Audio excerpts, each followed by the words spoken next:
Hello traders, welcome back. Today is the 17th of December. My name is Neville Hornsey, market analyst for YouTrading. And today I'll be taking a look at the British pound versus US dollar.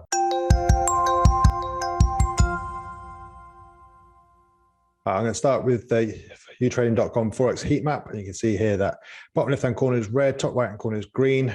The yen and the Swiss franc are pretty much green across the board. So it's definitely a risk-off day today.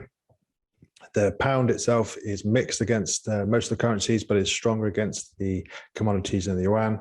And the US dollar is also mixed across most of the currencies, but obviously stronger than the Aussie, CAD, and New Zealand dollar. The pound, I would say, is weaker than the US dollar this morning.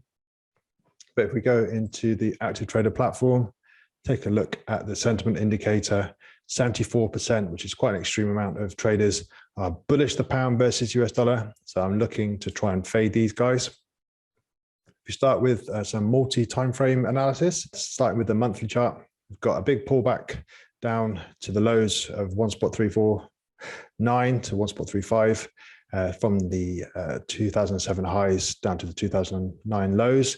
Took out this swing low here from 2001. Then we had a retracement of 50% of that range up into this market structure here. That acted as resistance, pull back down into June 2016 due to Brexit. Then a little bit of a bounce up into almost halfway of that trading range from the highs of 2014 to the lows of 2016.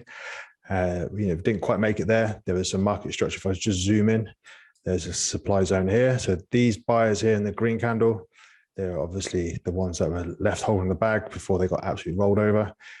Those sellers were still present in 2018. 2018 all the way down to March 2020. That's obviously, we did have a double bottom here come 2019. And the COVID lows just swept that double bottom.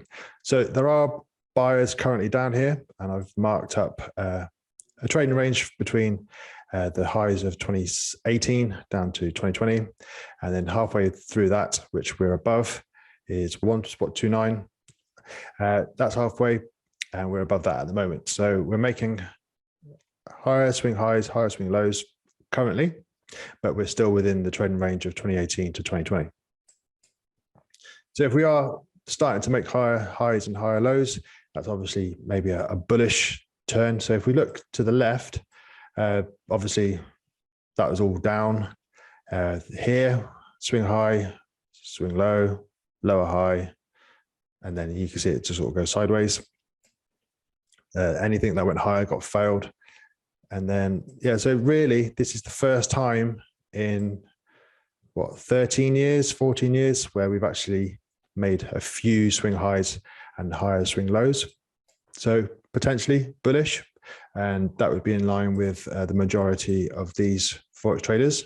But obviously, generally the herd are wrong and they get stopped out. So I'm looking for those guys to get squeezed, and that means this has to come lower. And if I just go to the weekly time frame, we had this big run up from 2020, September, up to the highs of 2021. And what I'm seeing is that if I just get my rectangle tool, so we had a big pullback.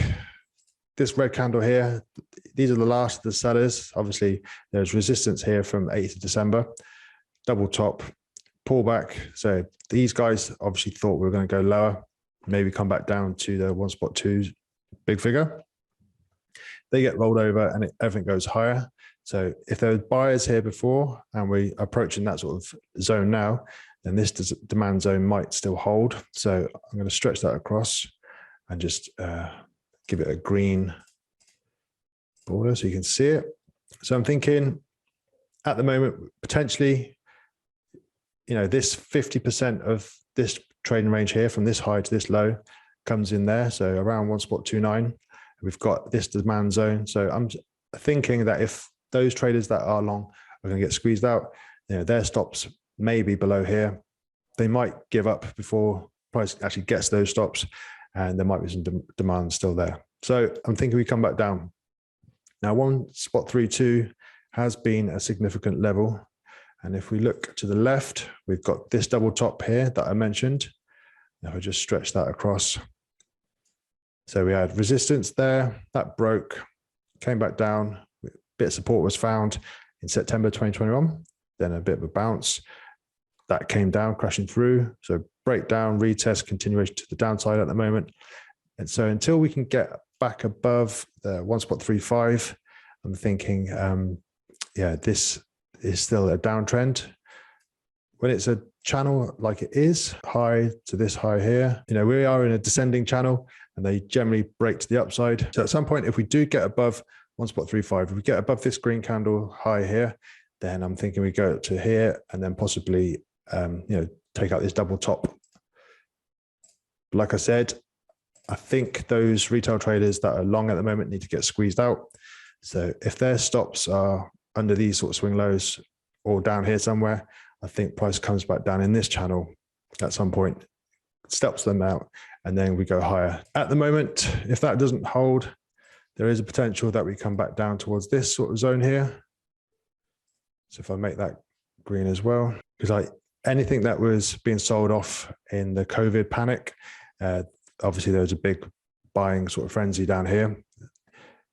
If we were to sort of take a fib from those lows to the recent highs, so Fibonacci retracement from these lows to this double top high here, the 76.4 deep retracement comes in around 1.2. So that's, and 61.8 is just below 1.25. So there's 3 decent levels here within a sort of demand zone sort of area where those retail traders could get squeezed out. We did have this grinding sort of motion from September 2020 up to the highs, and we could still get a grind all the way back down.